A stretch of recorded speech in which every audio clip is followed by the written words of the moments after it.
জামাত ইসলামের আমির ডক্টর শফিকুর রহমান তিনি অসুস্থ, হার্টের সমস্যা আপনারা জানেন। তিনি ইচ্ছা করলে বিদেশে গিয়ে চিকিৎসা করতে পারতো কিনা বলেন? ইচ্ছা করলে বিদেশে গিয়ে চিকিৎসা করতে পারতো, তিনি তা করেন নাই। তিনি দেশের জন্য দেশের মানুষকে চোখে আঙ্গুল দিয়ে দেখিয়ে দিয়েছে যে আমার এই চিকিৎসা হবে আমার এই সোনার বাংলাদেশে। জোরে বলেন আল্লাহু আকবার।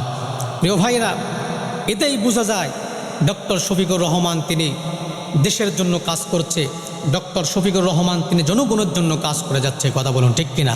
অতীতেই আমরা যত এমপি মন্ত্রীরা দেখেছি, শুধুমাত্র একটু গ্যাস হলেই তারা বিদেশে চলে যেত এবং সিঙ্গাপুরে চলে যেত, গিয়ে ওই সমস্ত দেশে গিয়ে চিকিৎসা হয়ে দেশের টাকা লক্ষ কোটি কোটি টাকা ব্যয় করে বিদেশে গিয়ে চিকিৎসা হয়ে আবার বাংলাদেশে আসতো। কিন্তু আমি আপনি গরিব মানুষ, যেখানে হসপিটালগুলোতে তেমনভাবে চিকিৎসা হয় না, আমি আপনি গরিব মানুষ এই হসপিটালে গিয়ে বছরের পর বছর মাসের পর মাস লাইনে দাঁড়িয়ে থেকে সুস্থ মানুষ অসুস্থ হয়ে বাসায় ফিরতাম। কথা বলুন ঠিক কিনা?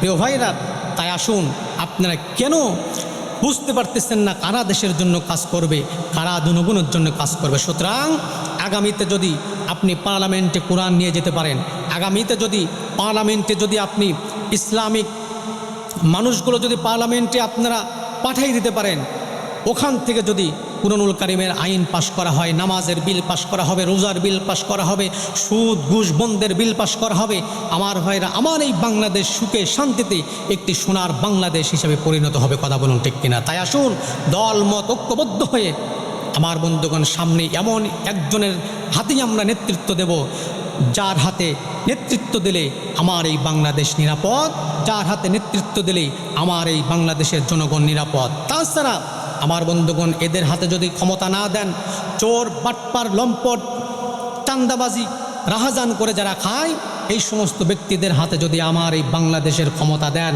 আমার ভাই এখন যেটা শুরু করেছে তার থেকেও লক্ষ কোটি কোটি গুণ আরও তাদের চাঁদাবাজি বেড়ে যাবে, তাদের হত্যা বেড়ে যাবে।